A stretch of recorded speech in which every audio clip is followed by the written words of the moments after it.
Hello everyone, today I'm going to show you how to fix Facebook 3-line option missing problem. Don't worry, follow my all steps, I have solved your problem. Now first, open your phone setting, scroll down,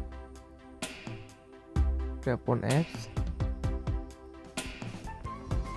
search Facebook, tap on Facebook, open storage, tap on clear cache, tap on manage storage and tap on delete.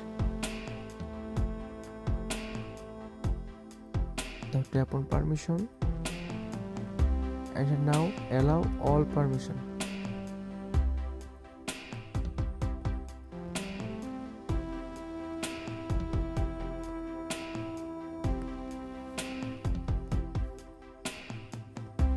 Now open your Play Store app and search Facebook and update your Facebook.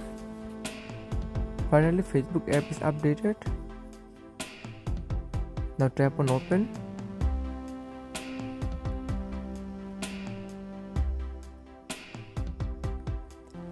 Finally, Facebook 3-line option showing on Facebook home screen.